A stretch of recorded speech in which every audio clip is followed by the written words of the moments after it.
Bueno, chicos, están viendo ya la pantalla con el tema del PowerPoint. Sí, sí, se Sí, ve. profe. Sí, profe. Bien. Bueno, ya cerramos el ingreso. Ahí creo que están todos, ya me parece. Eh, vamos directamente a la clase. Bueno, habíamos quedado en que el tema siguiente eran los tipos de auditoría. Y los tipos de auditorías que normalmente surgen en el desarrollo de un profesional, pueden clasificarse, digamos, de la siguiente forma, de la siguiente manera. La primera, que es la más importante de todo, es la auditoría de estados contables, que esta también se la llama auditoría externa. Otra también que es importante son las auditorías operativas, las auditorías de cumplimiento, auditoría interna propia del ente, auditorías especiales y otra cuestión que tiene que ver también con carácter de auditoría son otras revisiones que se refieren a revisiones limitadas de estados contables, algún tipo de certificaciones y, digamos, lo que se denomina el trabajo profesional cuando se trabaja en el ámbito de la justicia, pericias. Estos tipos de auditorías que hemos enumerado acá son las principales, digamos, a las que un profesional en ciencia económica, en este caso un contador público, puede, digamos, tranquilamente con su matrícula profesional desarrollar cualquier tipo de estas auditorías que hemos enumerado acá. Les había dicho que la más importante de todas era la auditoría de estados contables, porque es, digamos, la auditoría externa la que un profesional realiza sobre los estados contables emitidos por un ente. Acá, digamos, la tarea del auditor es, como habíamos dicho en el concepto que habíamos estado repasando el otro día, que tenía que ver con aplicar los procedimientos de auditoría para obtener esos los elementos de juicio que le provean de las evidencias necesarias a los fines de corroborar que esos estados contables preparados por el ente han sido justamente, valga la redundancia, preparados aplicando las normas contables, tanto de evaluación como de exposición. Y obviamente esa opinión que asuma el auditor sobre esos estados contables debía volcarse en un informe que llamamos informe de auditor independiente, que era el instrumento por el cual se conocía la opinión del auditor con respecto a esos estados contables del ente que estuviera realizando la auditoría. Las auditorías operativas se refieren un poco a aquellas auditorías que se hacen sobre sobre un determinado sector operativo de una empresa con el fin de corroborar si se está cumpliendo con la relación costo-beneficio, si las tareas que se desarrollan dentro de un determinado sector se hacen de una manera eficiente y obviamente esa información y esa opinión que emite el auditor le es transmitida a la dirección de la empresa o a la gerencia con el fin de que ayudarlos a tomar mejores decisiones relacionadas con un determinado sector como le decimos, determinado sector operativo. En cambio, las auditorías de cumplimiento tienen que ver un poco con aquellas auditorías que están relacionadas con organismos de control, obviamente que se refieren a que verificar si determinadas tareas que se han propuesto como objetivos o se han planificado como objetivos dentro de la empresa, realmente los sectores intervinientes de esas directivas están cumpliendo con los mandatos que han sido emitidos por parte de la gerencia o por parte de la dirección, ¿no es cierto? Acá vamos a hacer una vista de lo que es una auditoría interna. La auditoría interna es una tarea que generalmente se realiza por personal que pertenece a la empresa. Es la labor profesional trabajando siempre dentro de la empresa como un empleado en relación de dependencia, para diferenciarla de la auditoría externa, donde el profesional no trabaja en relación relación de dependencia con la empresa, sino que lo hace de una forma independiente externamente. ¿Y cuál es, digamos, el objetivo que persigue una auditoría interna? Es controlar y apoyar, digamos, a la organización del ente, a la gerencia, a la dirección, para que el logro de los objetivos que la misma tiene, como por ejemplo, salvaguardar los activos de la empresa, previniendo que se cometan algunos errores o irregularidades. Este es el lema principal de lo que sería una auditoría interna. Esta materia corresponde al plan de licenciatura en administración. Hoy ha cambiado un poco de nombre y también de los contenidos, pero que en definitiva lo que se logra con la auditoría interna fundamentalmente es que ayudar, digamos, a la organización en aquellos procesos internos, previniendo errores o que se cometan irregularidades. Y también, obviamente, permite que se logre una adecuada información contable para cuando se tenga que hacer la auditoría externa, cosa que de esa forma se alcancen los niveles de eficacia y eficiencia operativa y también se dé cumplimiento con todas las leyes y normas que le son aplicables al ente. O sea que la auditoría interna un poco está protegiendo no solamente a la dirección del ente, a la organización, sino también que se está protegiendo un poco el funcionamiento de la misma para evitar que, como decimos ahí, se cometan errores o irregularidades que vayan, digamos, a perjudicar los activos que tiene la empresa, salvaguardar el patrimonio de la empresa en definitiva. Esos son los alcances de una auditoría interna. Para diferenciarla de una auditoría operativa, en la cual nosotros lo único que hacíamos es ver en esa auditoría operativa si se estaba dando cumplimiento de una manera eficiente a los lineamientos, a las directivas o a los objetivos que se planteaban por parte de la dirección. Respecto a que los trabajos que se hacían en un determinado sector se cumplan con la relación costo-beneficio y que esa relación costo-beneficio obviamente tendría que ser positiva a los fines de que justamente ayuden a mejorar la eficiencia de la empresa. ¿Cuáles serían las auditorías especiales? Las auditorías especiales son aquellas auditorías fiscales, por ejemplo, que hacen los organismos de control, como puede ser la AFIP, en este caso con respecto a los tributos nacionales, la DGIP, que es la Dirección General de Ingresos Provinciales, que fiscaliza, digamos, el pago del impuesto al ingreso bruto o también el pago de impuesto a los sellos. Y son estos organismos los que se encargan de hacer auditorías fiscales sobre la masa de contribuyentes que se encuentran inscriptos y que, digamos, de esa forma tratan de que esos contribuyentes cumplan adecuadamente con sus obligaciones en relación a los tributos que les toque, digamos, afrontar, ¿no es cierto? Después también están algunas auditorías que se hacen para detectar o cuantificar fraudes.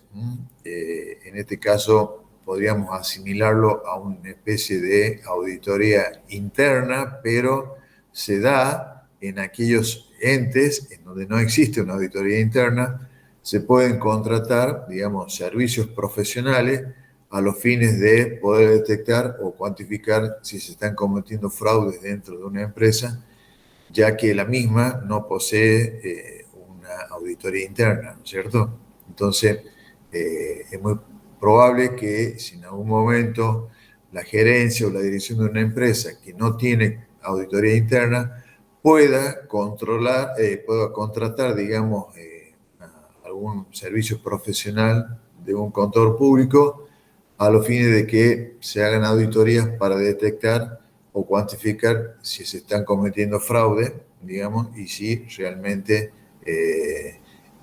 esos fraudes digamos, o esos errores que se están cometiendo en la empresa están perjudicando notablemente y poniendo en riesgo el patrimonio de la misma, ¿no? Y existen también algunas auditorías especiales que también están vinculadas a cuestiones que tienen que ver, por ejemplo, con la gestión de la gerencia o la gestión de la dirección, a los fines que si realmente están actuando con, digamos, un sentido de eficiencia, para, digamos, evaluar si las directivas que ellos están brindando al resto de la empresa están en función de los objetivos que persigue el ente, si no están perjudicando con sus directivas el desarrollo de una gestión normal y que puede, digamos, perjudicar, digamos, a los propietarios del ente. Y otra cuestión también que es fundamental actualmente son las auditorías que se hacen con relación al medio ambiente.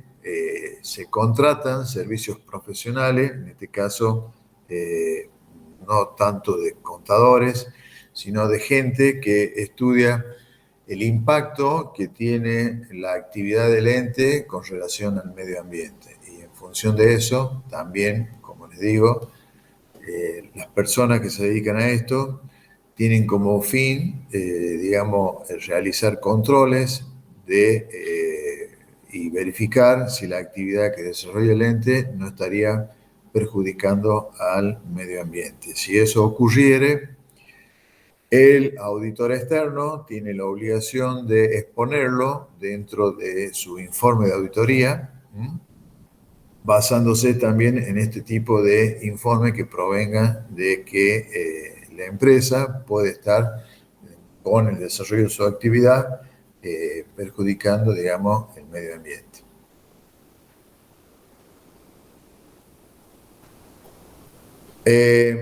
Quedaba por hacer, digamos, un pequeño párrafo sobre las auditorías que le llamamos otras revisiones, que son aquellas tareas de auditoría sobre revisión de estados contables de periodos intermedios.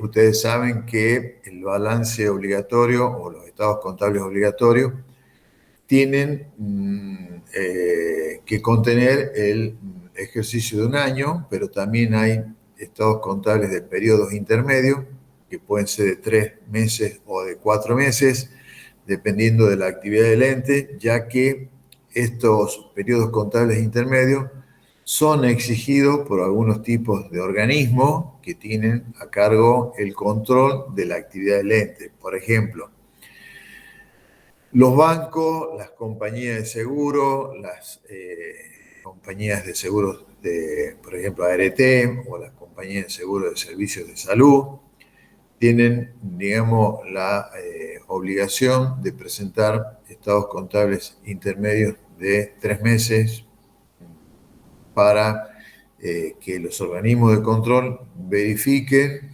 el estado, digamos, de esa empresa, conocer la situación patrimonial y financiera, sin esperar a que termine el ejercicio de un año, ¿no es cierto? Entonces, por normas, todo lo que son organismos como los bancos, como les decía ustedes, las compañías de seguro, deben presentar, y más aquellas empresas que cotizan en bolsa, deben presentar balances con periodos intermedios y en todo eso va a haber que aplicar las normas de auditoría, nada más que con las diferencias que en un estado contable de un periodo de 12 meses, un estado contable anual, hay que emitir un informe, en cambio en los periodos contables intermedios no hay que hacer ningún informe de auditoría. Y también están, como decíamos, las certificaciones. Las certificaciones, digamos, son manifestaciones, no son opiniones, son manifestaciones que hacen los contadores públicos con relación a un determinado hecho o a un determinado registro o a una determinada circunstancia. Y también está el tema de lo que les decía recién con relación que el trabajo que hacen los contadores dentro de la gestión judicial, dentro del ámbito de la justicia, esos trabajos se llaman pericia porque tienen que ver con tareas de control, de cotejo de documentación, con liquidaciones digamos, en este caso podría haber cálculos de relación a montos o indemnizaciones que se paguen en un juicio laboral y que tenga que el perito, en este caso el contador, ayudarlo al juez a calcular, si, digamos, un pleito entre la relación de un empleado con su empleador. Entonces ahí, digamos, se hacen pericias sobre determinados juicios, si se quiere un juicio laboral. Bien. Veamos ahora, ya habíamos hablado de los tipos de auditoría, ahora vamos a ver el tema de los tipos de auditores que existen y que están enunciados ahí. Son 3 tipos de auditores. Tenemos los auditores externos, los auditores internos y los auditores gubernamentales. Los auditores externos son lo que estábamos haciendo referencia y que en relación a esta materia es, digamos, el estudio de lo que es la auditoría externa, lo que hacemos en esta materia, y que son aquellos, digamos, que van a trabajar sobre los estados contables de un ente para emitir un informe sobre la razonabilidad de esa situación patrimonial, financiera, económica que tenga el ente. Los auditores internos eran aquellos que ayudaban, digamos, dentro de la organización a que, digamos, detectar errores o desviaciones que impliquen, digamos, afecten, digamos, la situación patrimonial del ente. Y están los auditores gubernamentales. Estos auditores gubernamentales son los que trabajan en el ámbito del Estado, ya sea nacional, provincial o municipal. Estos auditores gubernamentales tienen controles externos, controles internos. ¿Quiénes serían los auditores gubernamentales que cumplen controles externos y que están relacionados con el Estado Nacional? Por ejemplo, estas siglas que ustedes ven acá quiere decir Auditoría General de la Nación, así se le llaman. A este organismo, la Auditoría General de la Nación, controla, como también esto que dice acá, TDC, que sería el Tribunal de Cuentas, tienen como fines controlar el movimiento de fondos nacionales, es decir, todo aquel erogaciones de fondos que administran los que pertenecen al Poder Ejecutivo Nacional, desde el presidente, digamos, hasta la última nivel de organización, son controlados por este organismo que se llama Auditoría General de la Nación y también por los tribunales de cuenta nacional. Ellos se encargan de que, digamos, los fondos que manejan las autoridades del Estado Nacional sean manejados, digamos, con total transparencia y que los fondos vayan afectados a donde se originan lo que decimos partidas presupuestarias, es decir, lo que está previsto sea lo que realmente se gaste.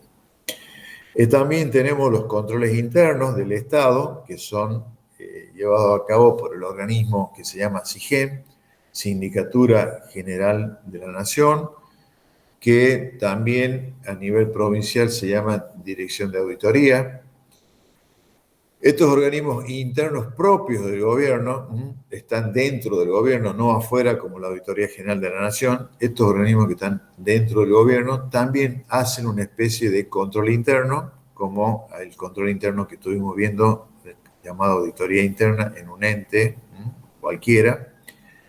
Tienen como función también las personas o los profesionales que trabajan en estos organismos de evacuar, digamos, todo lo relacionado a la actividad propia del Estado antes, digamos, antes de que sean auditados por los auditores externos.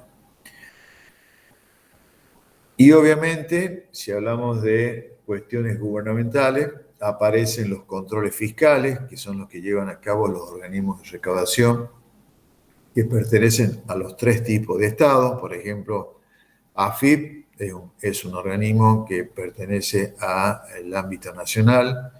La Dirección de Rentas Provinciales pertenece al gobierno provincial, y después también tenemos la Dirección de Rentas Municipal, que pertenecen, digamos, a los municipios. En nuestra provincia, digamos, estos serían los 3 niveles de controles por parte de los organismos fiscales, y en los cuales, digamos, como profesionales tenemos una activa participación, ¿sí? Tanto en los trámites que hay que realizar en nombre de un contribuyente, como también todas las tareas propias que conllevan cuando estos organismos realizan tareas de auditoría, tareas de fiscalización o inspección, como habitualmente les decimos. Hay otras cuestiones que también tienen que ver con controles a nivel de regulación, que son los que llevan a cabo los entes como la Superintendencia de Entidades Financieras, que también está vinculada al Banco Central de la República Argentina con respecto a la actividad que desarrollan los bancos. Por ejemplo, el organismo que se llama ahí, la sigla que aparece ahí como CNV, que es la Comisión Nacional de Valores, es un organismo que controla la actividad y digamos, el desarrollo de todas las empresas que cotizan en bolsa.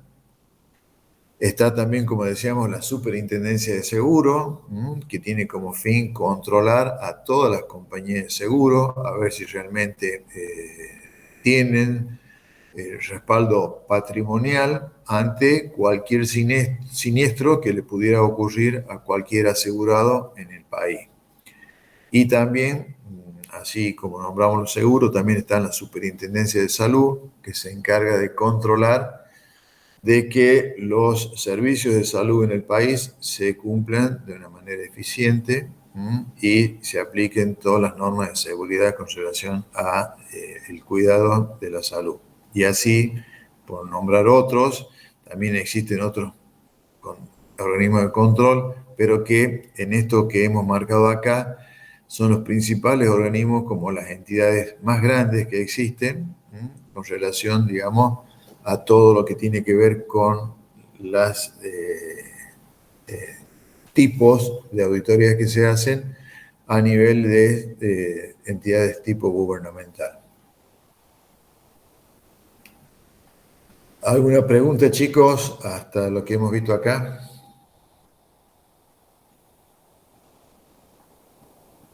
No, profe.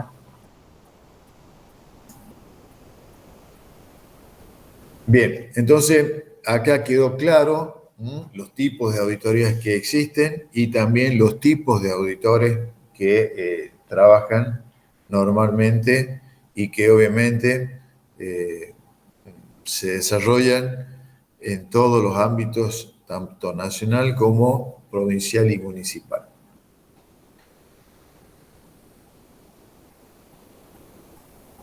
Bien, vamos a hablar ya un poco de lo que son las normas de auditoría. El concepto de las normas de auditoría, que tanto como las normas contables, que hacíamos referencia a lo que antes denominábamos principios de contabilidad generalmente aceptados, los PCGA, las normas de auditoría son aquellas pautas o estándares de aceptación generalizada que establecen todos los requisitos a ser cumplidos universalmente por los auditores, o sea, por los que cumplen tareas de auditoría. Entonces, así, digamos, están definidos lo que llamamos las normas de auditoría. Estas normas de auditoría, obviamente, son emitidas por la Federación Argentina de Consejos Profesionales y que deben, digamos, ser cumplidas por todos los auditores. Y cuando decimos todos los auditores, serían todos los profesionales en ciencia económica, contadores públicos, que tienen alguna injerencia en alguna tarea relacionada con auditorías de todos los tipos que hemos visto o en el rol que les toque actuar como auditores. Vamos a hacer un pequeño repaso de la historia de las normas de auditoría y así tenemos que las normas de auditoría que rigen a nuestro país son las que actualmente están contenidas en la RT 37, que derogó la RT número 7, que fue la primera norma de auditoría, allá por el año 85, septiembre del 85, y que esta RT número 7 también estaba vinculada a la primera, digamos, versión de norma de auditoría que estaba establecido por el informe de interpretación número 5 de la Federación Argentina de Consejos Profesionales de Ciencia Económica. Entonces, digamos, esta RT 37 viene un poco a actualizar, digamos, esa RT número 7 que había sido la primera norma o la primera resolución técnica de auditoría y que esta RT número 7 había sido un poco la continuación de lo que habíamos conocido en su momento como informe de interpretación 5, número 5. Esta norma de la RT 37 surgió el 22 de marzo del 2013 y el título de la RT 37 en su momento fue Normas de Auditoría, Revisión, otros encargos de aseguramiento, certificación y servicios relacionados. Recientemente, con fecha del 28 del 9 del 2021, la Junta de Gobierno de la Federación Argentina de Consejos Profesionales de Ciencia Económica aprueba la resolución técnica número 53, que el título que lleva es Modificación de la RT número 37, Normas de Auditoría, Revisión, otros encargos de aseguramiento, certificaciones y servicios relacionados.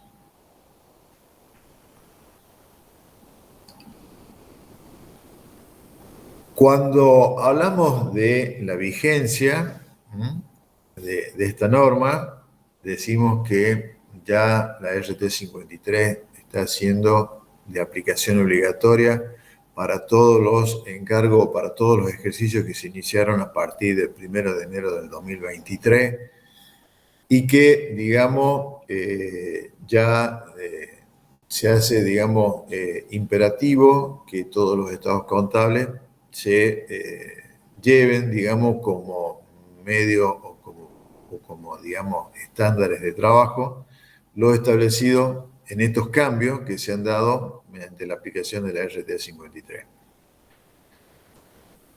Los antecedentes de la RT 53 obviamente fueron la RT 37, que habíamos hablado de que había surgido el 22 de marzo de 2013.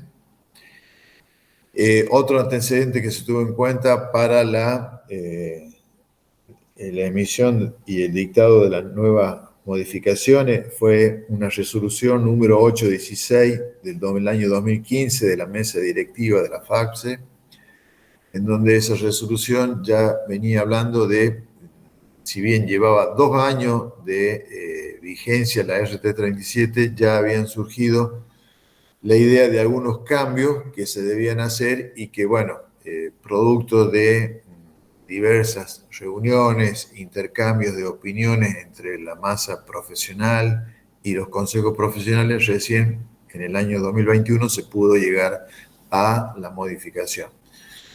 Otros antecedentes que se tuvieron en cuenta para la modificación de esta norma por la RT 53 fue más que todo la doctrina argentina relativa a las nuevas normas sobre encargos de aseguramientos diferentes de la auditoría y revisión que se venía dando con anterioridad. Otras cuestiones que se tuvieron en cuenta fueron las normas internacionales de auditoría y otras normas internacionales que lo vamos a ver en el cuadro siguiente. El Código de Ética unificado, aprobado por la Federación Argentina de Consejos Profesionales de Ciencia Económica, y el Código de Ética también de carácter internacional, que son emitidos por los organismos internacionales. Y también se tuvo en cuenta interpretaciones pertinentes llevadas a cabo por todos los consejos profesionales y también la ayuda de algunos profesionales y también, obviamente, en esto hay dentro de la Federación Argentina de Consejos Profesionales hay un organismo que se dedica exclusivamente a el estudio, modificación o, implementación de las normas llamadas resoluciones técnicas. Bien, como habíamos hecho referencia recién, ¿cuáles eran esas normas de auditoría de tipo internacional? Están lo que conocemos como normas internacionales de auditoría. Van a leer esto en los libros seguramente, cuando hagan referencia a que algunas normas de auditoría de la RT 37 provienen también de lo que se conocen como NIA, que son las normas internacionales de auditoría, y ha servido de base para instalar, digamos, en la RT 37 y su modificatoria, la 53, dichos conceptos. También están las normas internacionales de encargos de aseguramiento, las NIA, las normas internacionales de servicios relacionados y también las normas internacionales de encargos de revisión. Todas estas siglas ustedes las van a ver en cualquier libro de auditoría porque justamente han servido de base o han servido de antecedentes para el dictado de las resoluciones 37 en su momento y luego de la 53 que modifica a la 37. Todas estas normas, fíjense, ahí se los recalqué, son emitidas por el Consejo de Normas Internacionales de Auditoría y Aseguramiento, que tiene la sigla ahí IAASB, de la IFAC, que también es el organismo internacional que tiene que ver con las normas de auditorías contables. Esto, chicos, quiero que lo vayan teniendo en cuenta porque estas siglas, cualquier libro de auditoría y el día de mañana cuando sean profesionales y tengan acceso a bibliografía de un mayor nivel que la que tienen ahora para estudiar, les van a aparecer estas siglas y ya tienen conocimiento de que son estos organismos que son los que realmente son los emisores. Y estas normas internacionales sirven, obviamente, de aplicación en todo el mundo. Bien.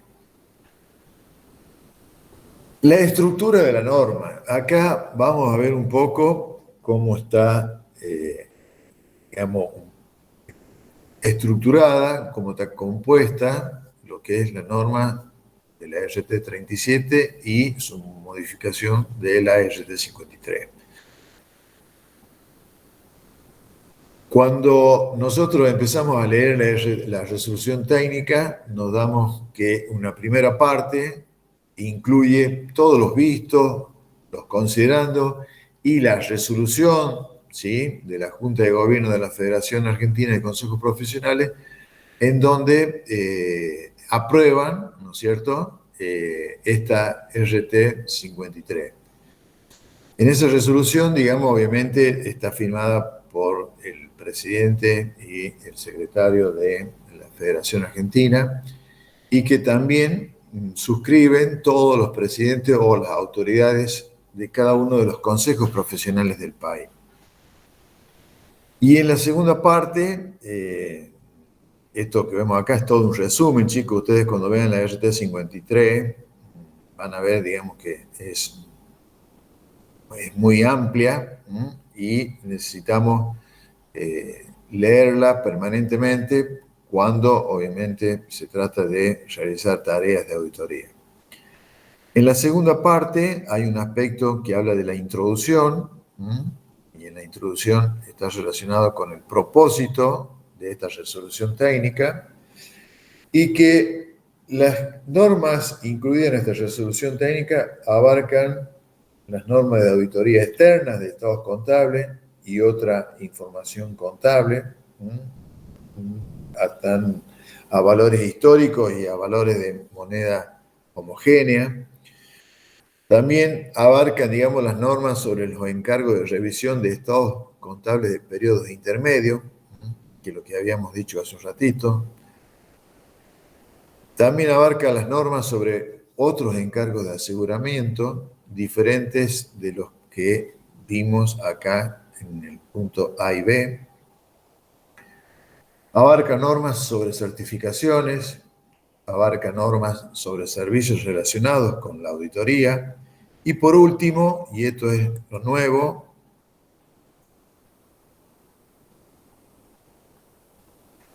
el punto F, se lo remarqué ahí, introduce la RT 53 normas sobre encargos para la emisión de informes de cumplimiento. Esto es lo novedoso. Estos informes de cumplimiento están vinculados con algunos determinados organismos de control que requieren que para algunos trámites vaya, digamos, algunos informes de cumplimiento elaborados por, y obviamente firmados por contadores públicos. Les pongo un ejemplo. Por ejemplo, si una determinada empresa modifica una parte de su contrato social, indudablemente junto con todo el trámite de cumplimiento por parte, digamos, de la empresa, de los documentación que requieran para realizar ese tipo de trámite, el organismo le pide que un contador emita un informe sobre la veracidad de lo que, de la documentación y de los actos celebrados por los directivos de la sociedad o la gerencia del ente a los fines de un determinado trámite, como puede ser, como les decía yo, alguna modificación del contrato social, y que esa modificación obviamente se tiene que inscribir en el registro público de comercio. Entonces, el registro público de comercio o, digamos, el organismo que lleva a cargo también el control de los tipos de entes, como son la personas jurídicas, entonces piden que, además de la documentación que presentan las empresas para tramitar cualquier modificación a su contrato, debe llevar un informe de cumplimiento por parte de un contador público. Esto fue lo novedoso y obviamente cuando ustedes vean dentro de lo que es la RT 53 también aparecen los distintos modelos de informes que se deberán cumplir o por lo menos respetar cada vez que se realiza un trámite ante esos organismos. Bien. Otro, por ejemplo, informe que ha salido ahora de cumplimiento está relacionado con los trámites que se hacen, por ejemplo, en el registro de la propiedad automotor, cuando una determinada persona humana o persona jurídica realiza el alta de un vehículo y que el valor de ese vehículo supere un límite establecido por el Estado Nacional, y se acompaña junto con los papeles, es decir, la factura del vehículo, toda la papelería necesaria para inscribir un vehículo. También es importante que lleve, a partir de un determinado valor de los vehículos, que generalmente son los autos de alta gama que le llamamos, necesitan que se presente, que tanto la persona humana o la persona jurídica que desee inscribir un vehículo lleve un informe de cumplimiento por parte de un contador, y que el contador proceda a explicar el origen de los fondos que se tuvieron que erogar para la compra de ese determinado vehículo.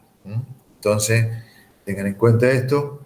Esto también está, digamos, establecido en la RT 53 como una cuestión que se debe guiar o, digamos, tener en cuenta las formalidades para elaborar esos informes de cumplimiento. Bien. Después, continuando con la estructura de la norma, también están los antecedentes, que son los que estuvimos viendo en los cuadros anteriores. Me remito a lo que ya estuvimos viendo ahí. Y después hablamos precisamente de la estructura de la RT 53. La parte 2, la parte 1 habíamos hablado de que era la introducción.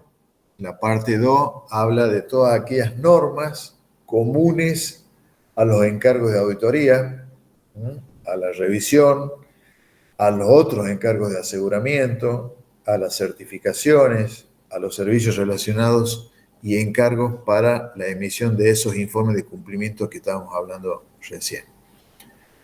Entonces ahí está todo lo que, la normativa que se debe cumplir cada vez que tengamos por tarea algunas de las que están enunciadas acá. La parte 3 habla de las normas de auditorías propiamente dichas y acá surge todo lo que el auditor debe hacer, digamos, en su trabajo de auditoría, trabajo como auditor. Estas son las normas de auditoría que se deben dar cumplimiento de manera general y que es importante que el auditor las tenga presentes. No nos podemos hablar acá, sino enumeramos las partes. Cuando les toque el momento de la lectura, digamos, lo vamos a hacer referencia en cada una de las clases. Lo que sí, nosotros acá presentamos cómo está estructurada la norma, cómo está estructurada la RT, y por razones de tiempo no la vamos a, digamos, desarrollar, simplemente vamos a hacer referencia, pero que es importante porque para el auditor comprende, digamos, el manual de consulta de cómo realizar la tarea de auditoría. En el punto 4, existen normas de revisión de estados contables de periodos intermedios. Ahí nos dicen cómo trabajar con estos tipos de estados contables, que no son estados contables anuales, sino que pueden ser estados contables trimestrales o cuatrimestrales, con la conclusión de que en un estado anual, de periodo anual, hay que elaborar un informe de auditoría y en estos de revisión de estados contables no es obligatorio el realizar una opinión.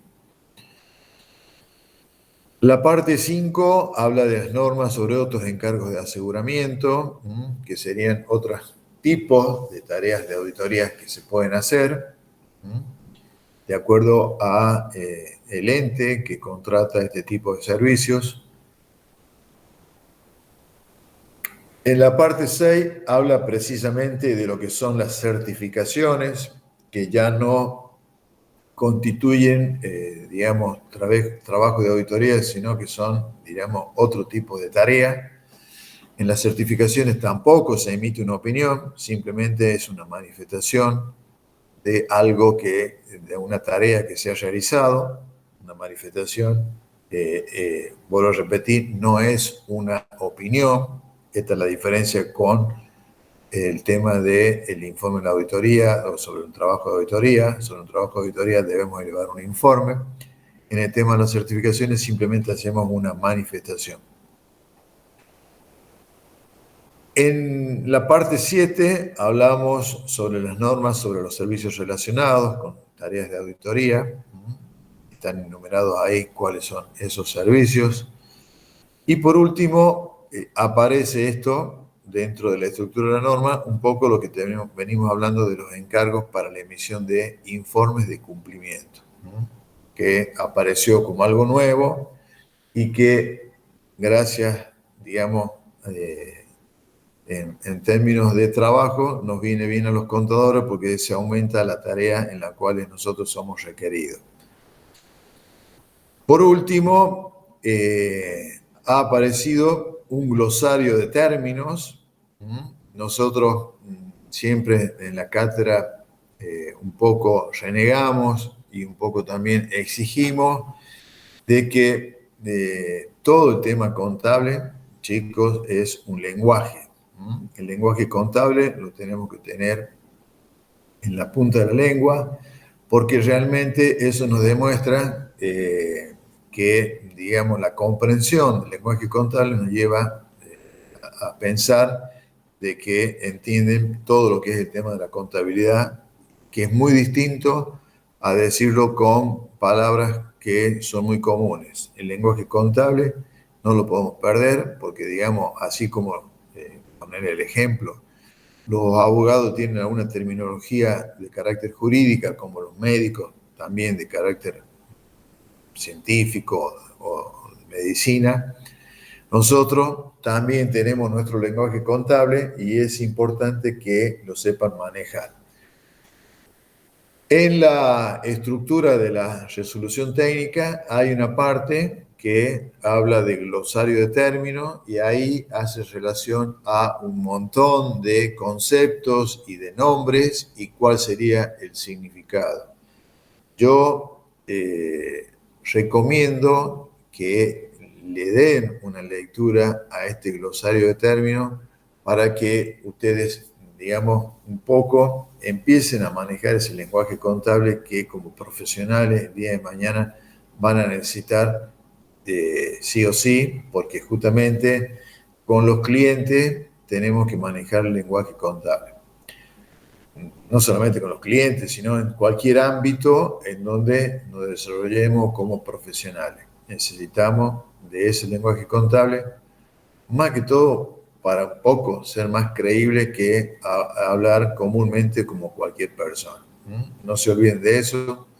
El día de mañana van a ser profesionales y dentro de las cualidades de un profesional es el del manejar lenguaje contable. Y este glosario de términos que es introducido en la RT 53, viene un poco a reforzar ese lenguaje que deberíamos tener todo en el momento de relacionarnos con los clientes o con cualquier persona.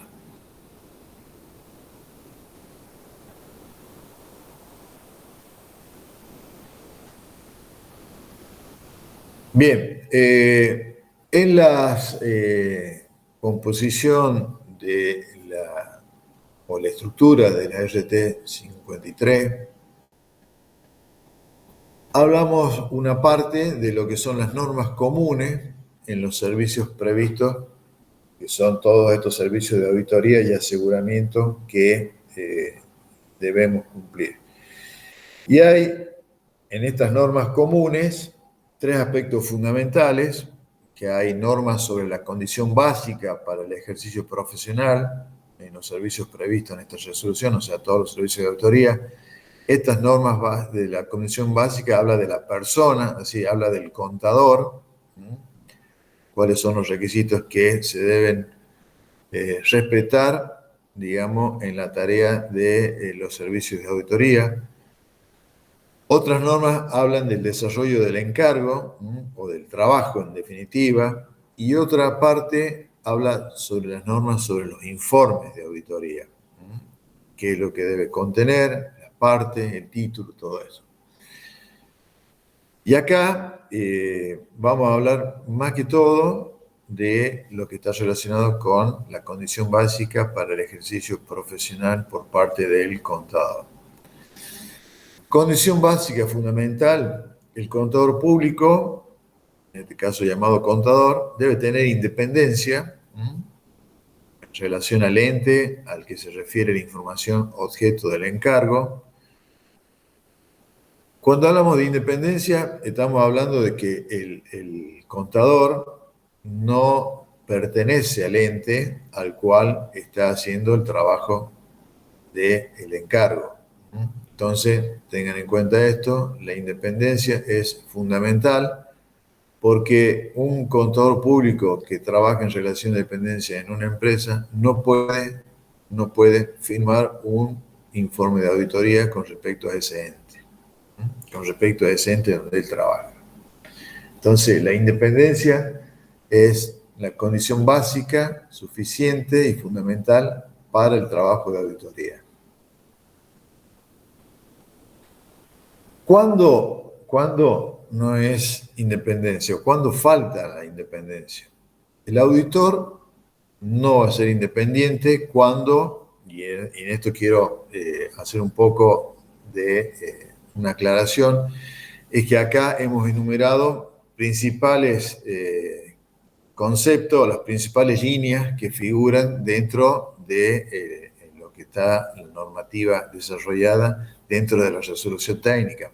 Lo hacemos más que todo por, digamos, por poco tiempo que tenemos de desarrollar todo, pero bueno, algunos aspectos fundamentales los resumimos en pocas líneas para que tengan una idea. El desarrollo de todos estos temas, obviamente, está ampliamente desarrollado dentro de la resolución técnica. Acá simplemente hacemos una cita.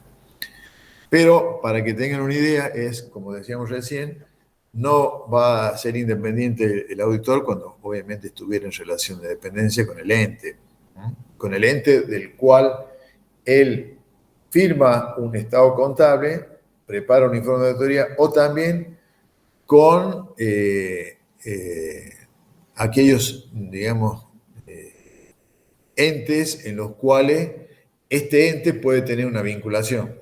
Si se trata de una empresa que está vinculada con otras empresas en un determinado grupo económico, tampoco puede firmar el balance de las otras empresas que pertenecen al mismo grupo. También va a faltar la independencia del auditor cuando fuera cónyuge o equivalente o pariente por consanguinidad de alguno de los propietarios, director o gerente del ente. Entonces, tengan en cuenta esto, cuando hay algún lazo sanguíneo con alguno de los propietarios del ente, tampoco podemos ser, digamos, firmante de estados contables porque justamente faltaríamos con el nivel de independencia que requiere la norma. También va a faltar independencia cuando el auditor fuera propietario, director, gerente o administrador del ente que obviamente está haciendo el encargo del trabajo de auditoría. Es decir, si yo soy propietario de una empresa, soy contador público, no puedo firmar mi balance porque no estaría actuando con independencia. Bien, tampoco el auditor es independiente si tuviera intereses significativos en el ente o en aquellos entes vinculados a este ente. Entonces, tengamos en cuenta eso. Yo puedo tener una empresa, por ejemplo, que proveo de determinados bienes o servicios a otra empresa y esa otra empresa me contrata para ser el auditor. Al yo tener intereses porque soy proveedor de esa empresa, no puedo firmar el balance a esa empresa aún, digamos, con la condición que yo reúno, que puedo ser profesional y contador.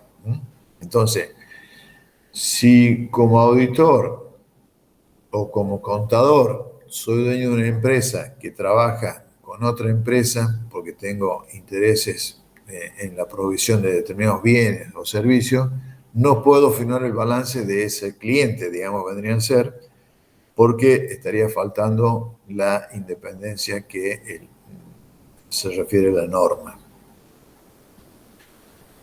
Otra falta de independencia sería si la remuneración, digamos, pactada con el auditor, fuera contingente o dependiente de las conclusiones o resultados de la tarea. Es decir, que yo no puedo, digamos, emitir una opinión, o no puedo realizar un trabajo y, ya estaría asegurando un tipo de opinión a emitir.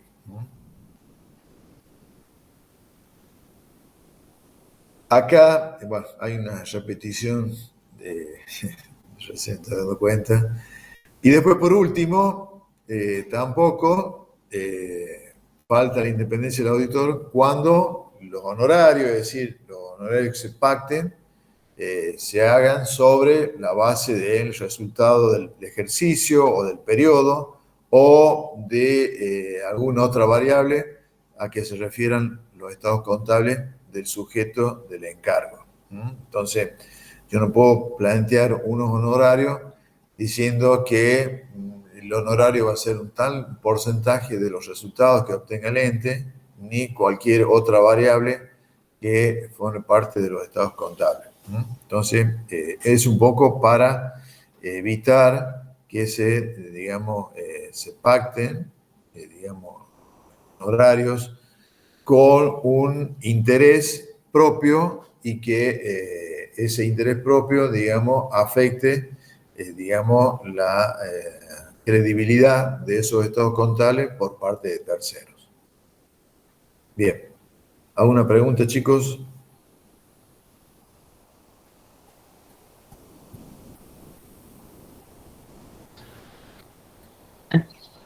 No, profe, De mi ninguna. parte no, profe.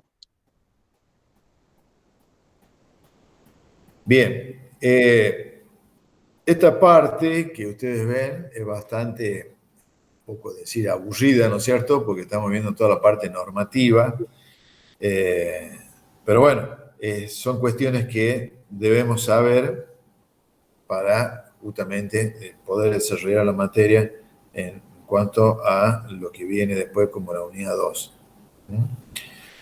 De todas formas, como les decía yo recién, todo esto está dentro de lo que es la RT 53, que ha venido a modificar la RT 37, y que es importante que algunas cuestiones las lean ahí para ampliar un poco lo que acá resumidamente les estamos mostrando en estas placas del Power que estamos presentando. Bien, hay otras cuestiones que también están vinculadas como temas importantes a tener en cuenta y que sería la responsabilidad del auditor. Esta parte ya sería la última parte de la unidad. Está desarrollada en los libros de Scrivalieri y también en cualquier otro libro que tenga que ver con auditoría.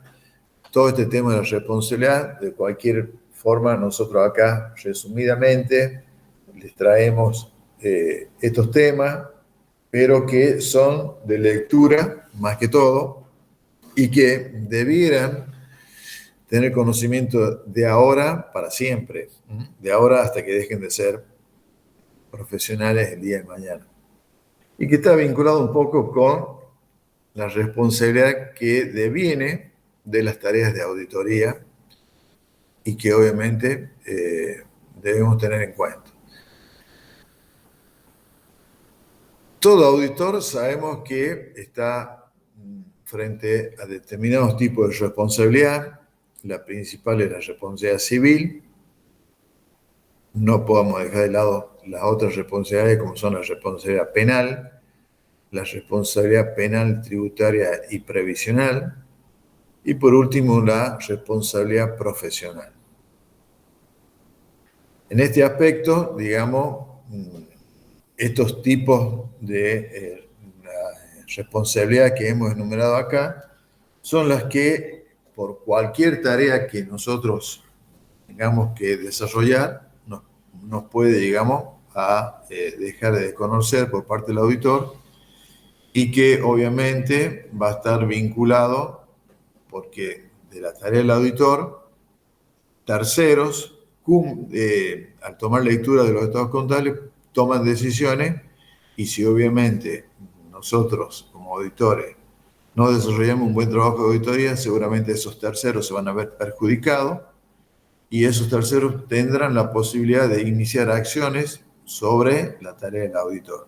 Y es aquí donde realmente nosotros, como profesionales, el día de mañana, tenemos que tener en cuenta estas cuestiones que nos competen, ¿sí? Y que si no las cumplimos a la tarea de auditoría como lo que dicen las normas de auditoría, muy probablemente tengamos dolores de cabeza y nos puede llegar a afectar un poco o lo que deviene de haber realizado las tareas con un grado total de irresponsabilidad.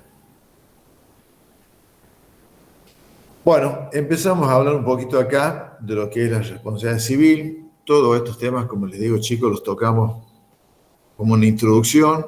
En el libro, lo vamos a remitir al libro para que tengan una lectura más amplia, pero simplemente hacemos referencia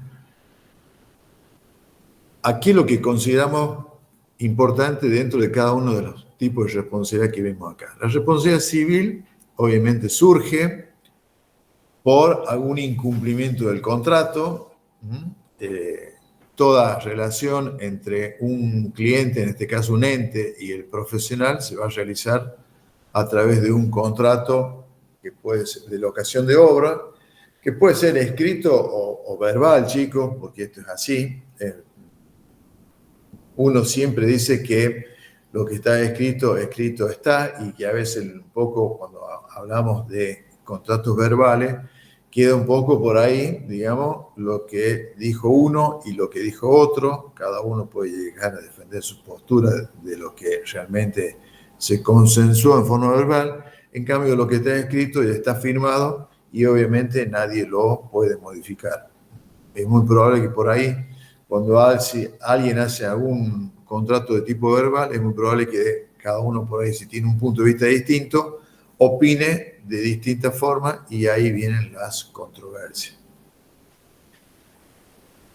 Si uno tuviera que hacer un contrato, en este caso sería escrito, sería la mejor forma porque eso nos ayudaría a que cualquier ámbito de discusión se va a llevar dentro de lo que está pactado en ese contrato.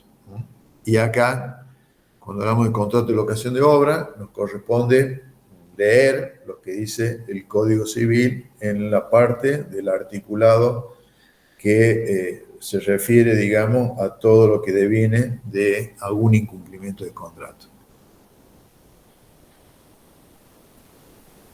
Acá surge, digamos, algunos aspectos que debieran ser aclarados cuando firmamos un contrato o una carta convenio o alguna manifestación escrita con relación al trabajo de auditoría o al encargo de auditoría que nos toca realizar. Y está plasmado más que todo, por ejemplo, con las cuestiones que debe tener un mínimo, digamos, de articulado o de condiciones a cumplir por parte de quienes formalicen un contrato. Y el primero sería plantear el tema del objetivo. En cualquier convenio que se redacte, el objetivo es lo primero que debemos hacer referencia, y el objetivo siempre de un trabajo de auditoría es realizar una tarea sobre los estados contables que pertenecen al ente. Entonces, el objetivo principal del contrato o de la carta va a ser establecer que la auditoría se hace sobre el juego de estados contables preparado por el ente. Identificando, obviamente, el año. Es decir, yo voy a hacer trabajo de auditoría sobre los estados contables finalizados al 30 de junio del año 2023 o al 31 de diciembre del año 2022 o al 31 de marzo del año 2023. O sea, siempre tenemos que identificar correctamente el objetivo que es el trabajo de auditoría. Otra cuestión que tenemos que tener en cuenta es el alcance del trabajo. nosotros cuando hacemos referencia al alcance del trabajo es a que va a estar haciéndose referencia a que el trabajo se va a llevar a cabo cumpliendo con lo normativo y que está establecido por la RT 37, modificada por la 53.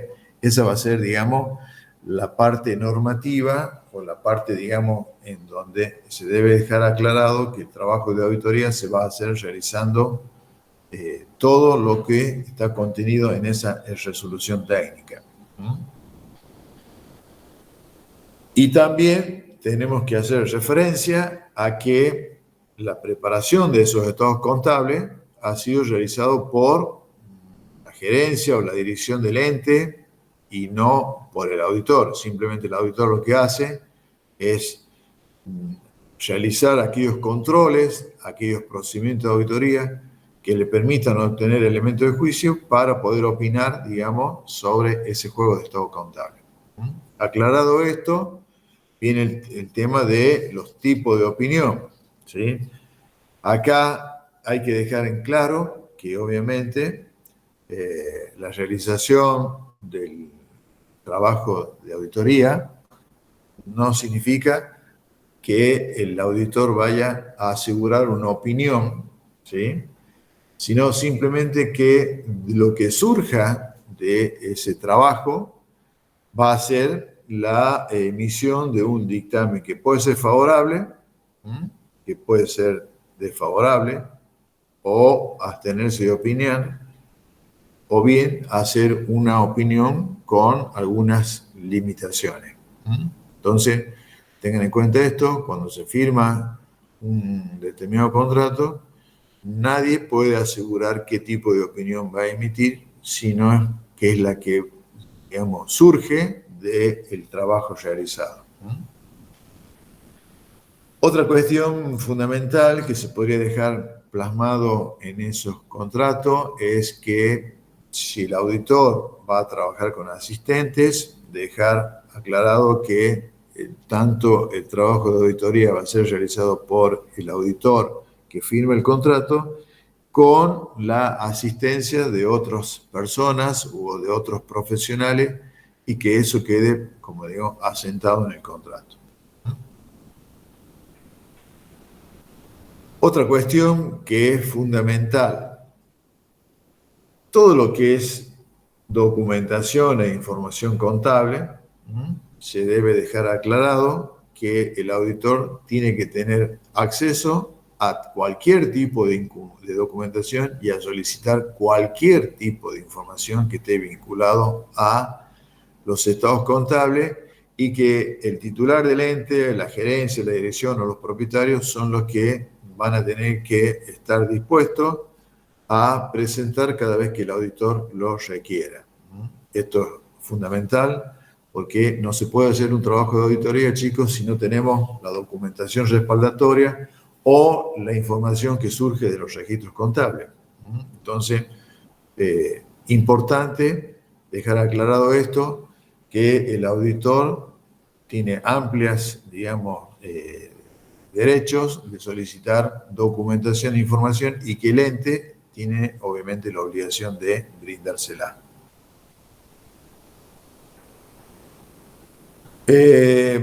Uno de los aspectos fundamentales es establecer cuáles serán las responsabilidades de las partes. Obviamente que la responsabilidad del cliente será entregar toda la información correspondiente y la documentación, y la responsabilidad del auditor será la de cumplir con sus tareas y emitir el informe correspondiente. Esto deviene por sí solo.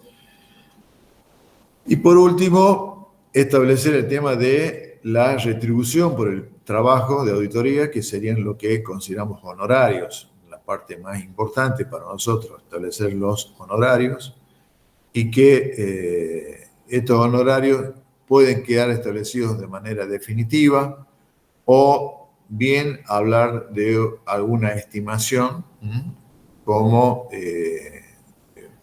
también como monto de honorario y obviamente también establecer la forma de pago. Bien, hay otras cuestiones que se pueden agregar a este tipo de contrato, como ser que diga cuándo va a ser la fecha de iniciación del trabajo de auditoría y cuánto es el plazo previsto para la finalización, cuándo sería el plazo para que el auditor presente el informe de auditoría, quiénes van a ser, a quiénes va dirigida este informe de auditoría, generalmente es la gerencia o el presidente o la dirección de la empresa, establecer quiénes van a ser los destinatarios del informe del auditor, como estos aspectos principales. Bien. ¿Preguntas, chicos?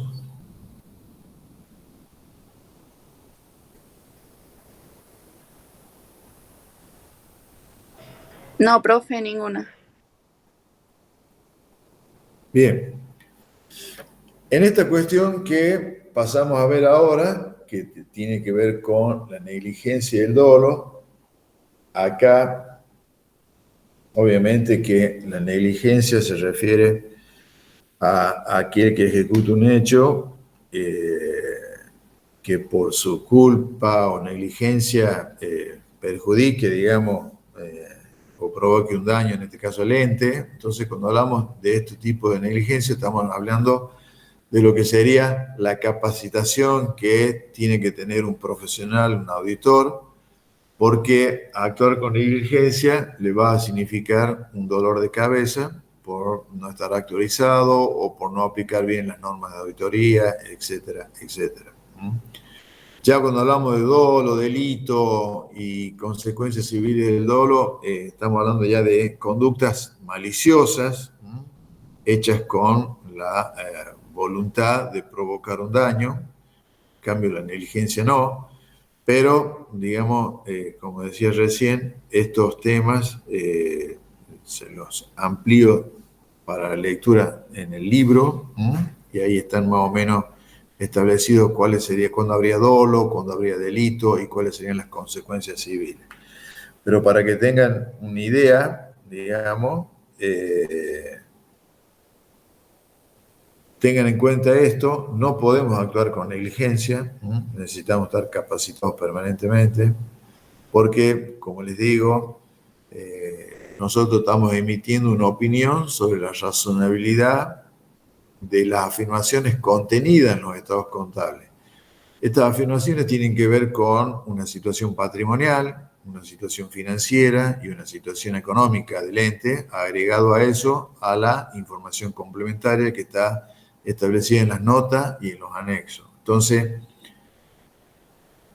fundamental que toda la información que prepara la empresa primero esté basada en las normas contables, que tienen que ver con el proceso contable, con la evaluación y luego con la exposición. Y por parte del auditor, aplicando las normas de auditoría vigentes, obviamente, para que ese trabajo de auditoría se haga en función de las normas que están vigentes y evitar de esa forma trabajar de una forma muy liviana que nos lleve a caer en la negligencia. Entonces esto va como una opinión que uno agrega con relación a los trabajos el día de mañana que les toque hacer como auditores.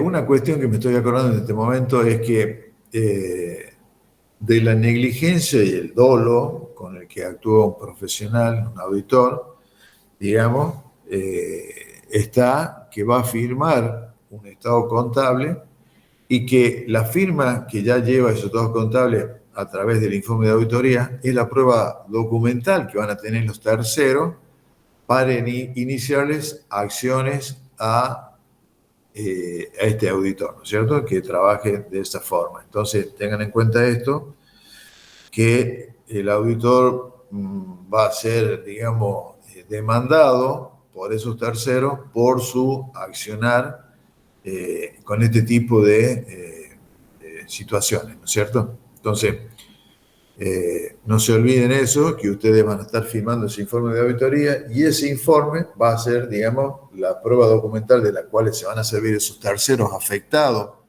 por las tareas que estamos enumerando acá, desarrolladas por el auditor y que justamente nos puede llegar a traer problemas y dolores de cabeza muy grandes. Bien, vamos ahora a hablar un poquito de la responsabilidad penal.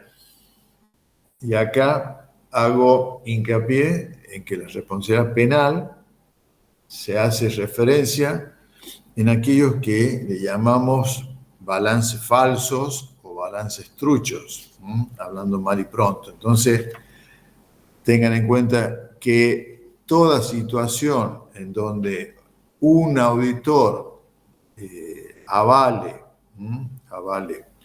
con su firma la publicación de información falsa o incompleta, está, digamos, cayendo dentro de lo que está castigado en el Código Penal como una responsabilidad que va a tener que, obviamente, problemas y puede llegar a ser castigado. Entonces, en este caso, no se olviden que cuando hablamos de responsabilidad penal, la pena es una pena, digamos, donde realmente uno va a estar preso, digamos, ¿no es cierto? Es una pena que, digamos, por cualquier delito, ustedes saben que cualquier delito penal es castigado con la prisión. Entonces, no ha habido muchos casos de contadores que hayan sido privados de la libertad, pero hay algunos casos, digamos, que han sido de hechos importantes que han sucedido y que obviamente el profesional ha sido privado de la libertad. Entonces, tengamos en cuenta esto, cuando nosotros avalemos con la firma la publicación de información falsa o incompleta, llamado balance falso o balance trucho, si el mismo lo hemos hecho a sabiendas, se agregan otros elementos importantes para apreciar, digamos, un poco o para cambiar la situación económica de la empresa y en la cual, digamos, nosotros estamos hablando con nuestra firma, tenemos que tener en cuenta esto y tener cuidado. Entonces, el delito de firmar balances falsos o, como decimos, truchos, digamos, tenemos que tener cuidado, chicos, porque nos pueden llegar a privar de la libertad. Entonces, siempre busquen que si no les dan toda la documentación respaldatoria que ustedes piden o no tienen acceso a los registros, empiecen a dudar que ese balance puede ser un balance falso y que justamente ha sido hecho a sabiendas de perjudicar a terceros y obviamente está penado.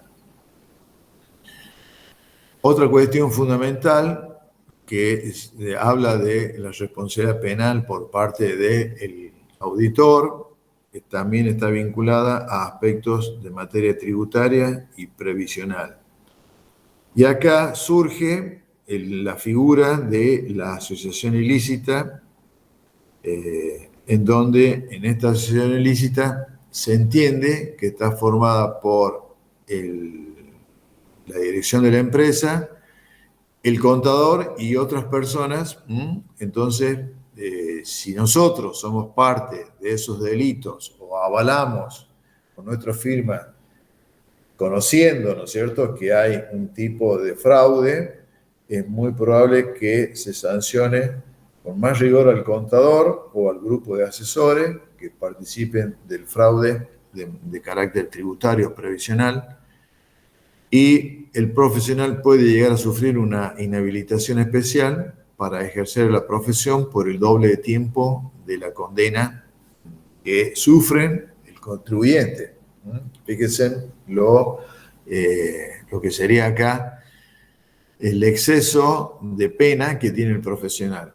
Va a ser castigado el doble de tiempo que lleva el castigo del que produjo todo este tema, como son, digamos, los titulares de las empresas, o la dirección de una empresa, o la gerencia de una empresa. Entonces, tengan especial atención a todos estos temas que son importantes conocerlos, cuáles son las responsabilidades que asumimos como auditores. No vayan a caer en el tema de la asociación ilícita. Bien. Otra cuestión fundamental que está muy, digamos, boga es el tema de la figura del encubrimiento del lavado de activos de origen delictivo. Hay un organismo que se llama UIF, que es una unidad de investigación financiera en donde la función de este organismo es realmente controlar todos los movimientos de fondos que tienen las empresas, justamente para detectar que estos movimientos de fondos no provengan o no surjan de hechos delictivos.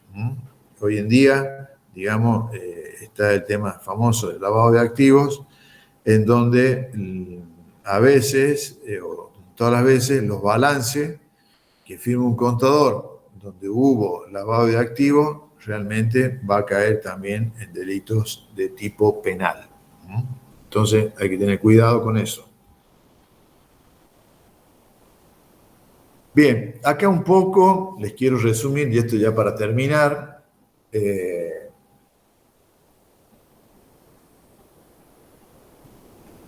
Acá están las penas, digamos, que surgen por los delitos de carácter tributario.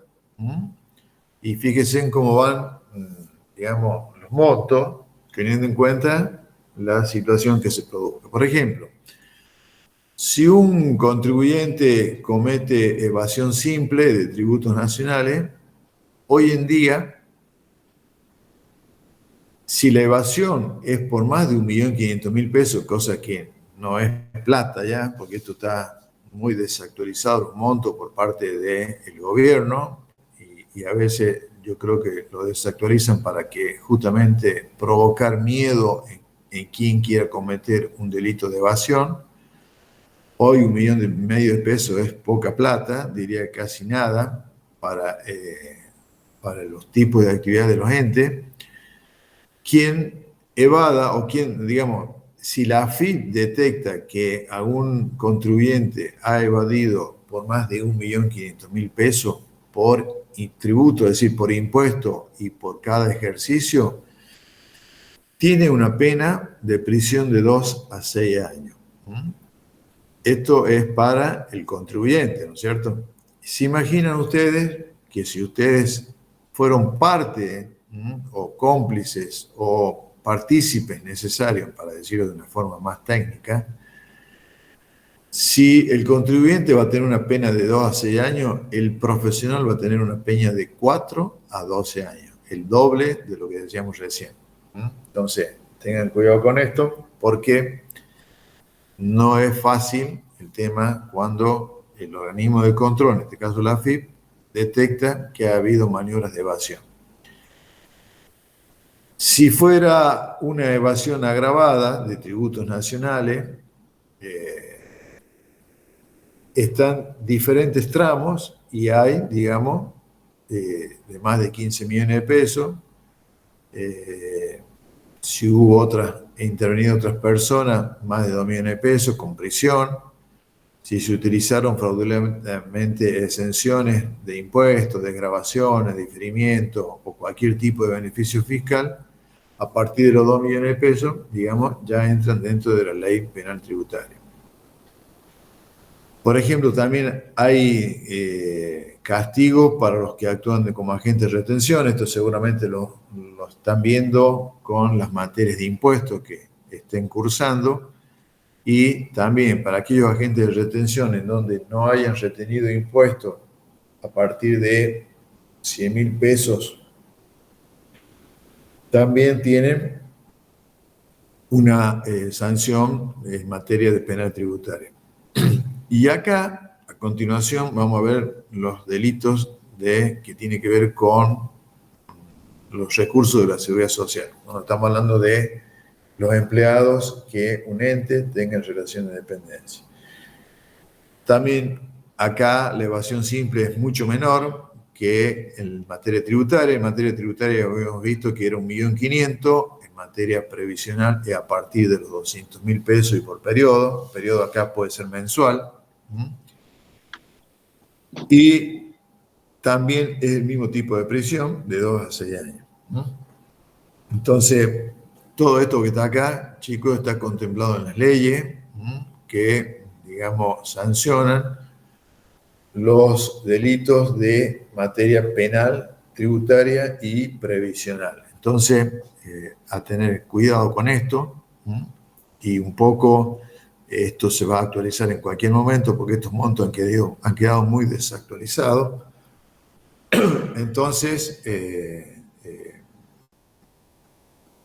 al ser los montos muy bajos, cualquier cifra hoy en día, para que tengan una idea de ustedes, si alguien no paga los aportes de los empleados o disfraza los aportes de los empleados para pagar menos, fíjense en que a partir de una determinación del fisco de 200.000 pesos de aporte no ingresados y por periodo, que puede ser mensual, ya está encuadrándose en caso de evasión y por ello, obviamente, tendrá su pena.